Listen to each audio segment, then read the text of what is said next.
Find the slope of the line. We have two lines here. We want to find the slope of each line. Now this line is falling from left to right. That means the slope is going to be negative. So we know the slope of this one is negative. This line is rising from left to right. That means the slope is going to be positive. All right, to be able to find the slope, you're going to have 2 points on the line. I already have 2 points right here. So if you don't have the points labeled on your graph, you need to find 2 points on your graph. And then what I like to do, I like to start from the leftmost point, which is going to be this one.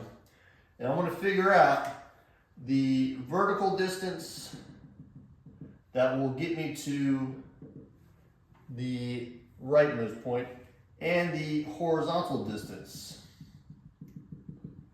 You make a right triangle out of it. And that's what the slope is. The slope is the vertical change over the horizontal change. So lowercase m, the slope, you can think of it as rise over run. So the rise is the vertical change. If you start with the leftmost point, then the rise is either going to be going down or up. If you go down, the rise is going to be negative. So I'm going down 1, 2, 3 units. So the rise here is -3.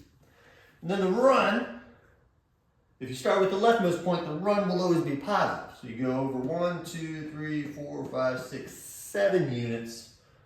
So the run is 7. So the slope here is going to be -3 over 7. For every vertical change of -3, there's a horizontal change of 7. All right, let's do the same thing on this one. Let's do rise over run.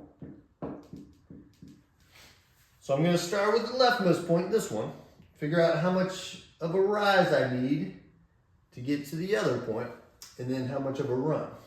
This time the rise, I'm going up, so the rise is going to be positive.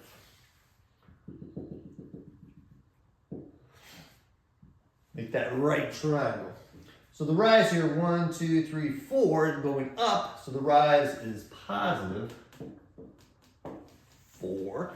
And the run, 1, 2, 3, 4, 5, 6.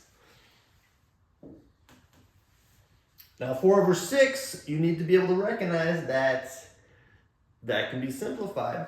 4 and 6 are both even, so they can both be divided by 2. 4 divided by 2 is 2, and 6 divided by 2 is 3. So this is going to reduce down to 2 over 3. So the slope of that line is going to be 2/3. There you go.